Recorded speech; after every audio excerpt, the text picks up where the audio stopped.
$2,000 for a micro four thirds camera? Seriously. Today we're counting down 10 reasons why you should buy the Olympus OM5 over the OM3. And I apologize, this is not the actual OM3, this is the Olympus OM1N, which is an analog camera, but it's the closest I've got to show you at this stage until I get a hold of the original. If you're wondering whether the OM Systems OM3 is worth over double the price of the OM5, let's break it down. G'day folks, welcome to Gear Obsessed. I'm John. Let's dive in and I'll show you why the Olympus OM5 or the OM Systems, OM5 is the smarter buy and why you don't need to break the bank for great photography. First and foremost, reason number one is the price. They've just released the OM Systems OM3. It's a beautiful camera, very vintage looking. It's a micro four thirds camera, but you want to pay $2,000 US,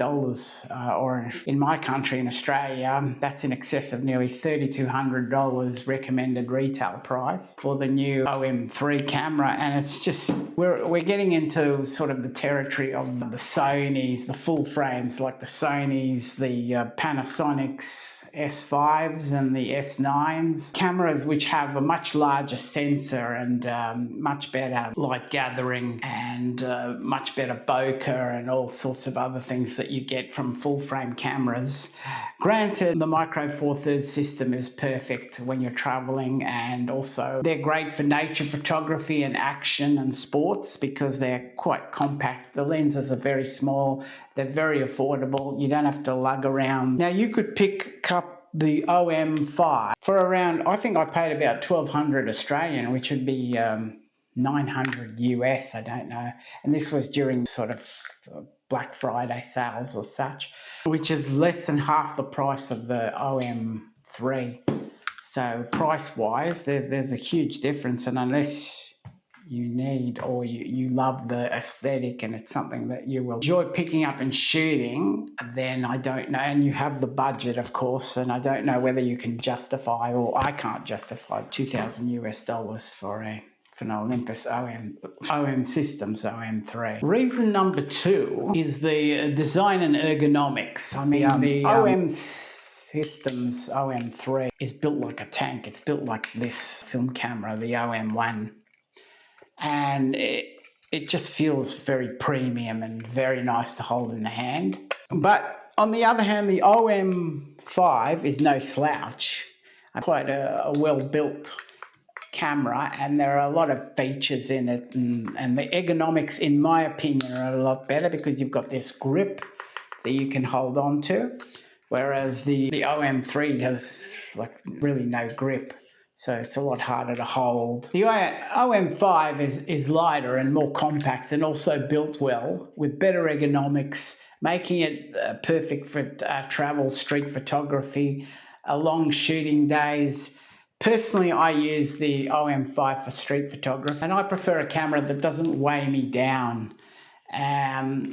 So most of the time, like the OM5 over something like the OM3, because it's fairly similar in weight to something like my Leica M6, which is quite a heavy camera. It's a beautiful camera, mind you, but it's much heavier than, say, the OM5, which is a lot lighter and doesn't weigh you down. And it's very simple because you can shoot all day while you're traveling or in the city, and you can carry a lot more compact lenses and gear, and it's quite a joy. You just put it on a little hand strap and away you go. It's lightweight.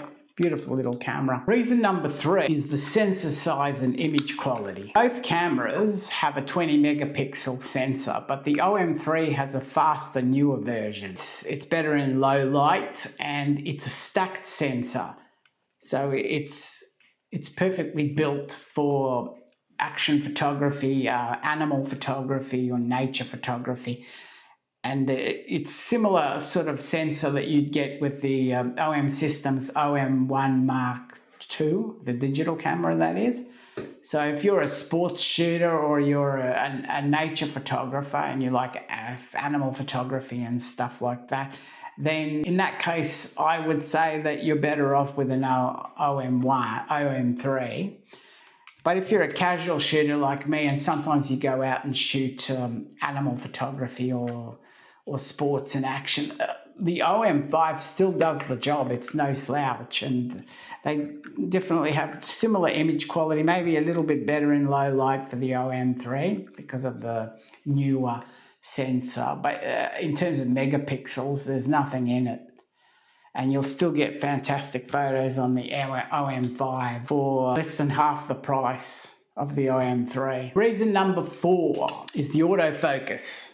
The new Olympus OM3 has an enhanced 1053 points autofocus for tracking fast-moving objects. But let's be real, OM5 is no slouch, and it already has a fantastic camera for most types of photography. So, as I mentioned before, unless you're a wildlife shooter or a sports photographer, the OM5 will get the job done, and I enjoy it for street photography, especially paired with something like the 14mm f2.5 lens from Lumix, which would be the equivalent of about a 28mm focal length. And I find that I go out in the streets and I don't even have to worry about autofocus or anything like that. It just nails it every time. It produces some lovely pictures, both black and white and color, so I'm pretty happy with it. Reason number 5 is the video capabilities. The OM3 can shoot 4K 60 frames per second, has better heat management, but for most people, the OM5's 4K at 30 frames per second is more than enough, like YouTube vlogging, everyday videography. And anyway, the truth is, if you're serious about video, Olympus or OM Systems is not the camera for you,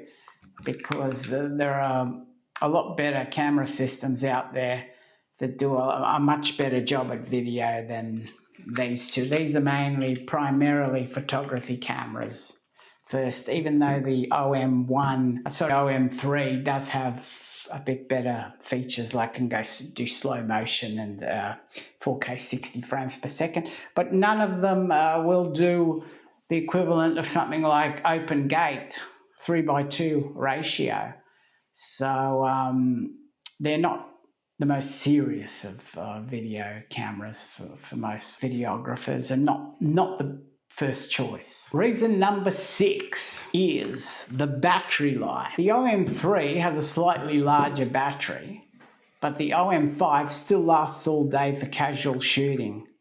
I shoot street photography for hours without needing to swap the battery in the OM5, and extra batteries are quite cheap, especially the aftermarket ones. You can pick up a charger and batteries to go with it for a couple of dollars or so. Battery is not really a deal breaker for me. Reason number 7 is the features and software. Both cameras have live ND filters, starry sky autofocus, and computational photography tricks. The OM3 has a few more advanced features, but they're not groundbreaking in any way. And the OM5 still offers all the Olympus or OM Systems magic you love. Reason number 8 to get the OM Systems OM5 over the OM3 is because they both have similar weather sealing.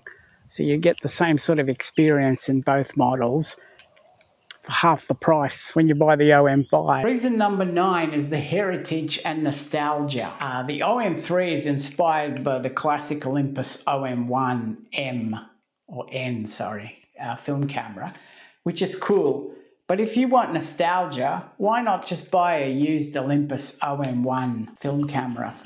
Go for about $200 or so on eBay, and it gives you the real vintage experience, and you'll save yourself a ton of money. And I know it's film, but it does produce some beautiful images, and it's the original. So this is what the OM3 was actually based on. So, I mean, you take this in public. Whenever I take this out to shoot, people just stop me all the time, and it's like a great conversation starter. They'll say to me, what a gorgeous camera, what type of camera is it? And the price I paid, it produces some beautiful images. It gives me lots and lots of nostalgia. And reason number 10 to buy the OM5 over the OM3, at the end of the day, value matters, and the OM3 is a great camera, but it's more than twice the price of the OM5. And OM5 gives you almost the same experience at a fraction of the price, and it's in my opinion, it's a smarter choice for most photographers. What do you guys think? Are you still tempted by the OM3 or does the OM5 make more sense? Let me know in the comments, and don't forget to like and subscribe, and stay tuned for more real world camera reviews. I'll see you next time. Thank you for watching.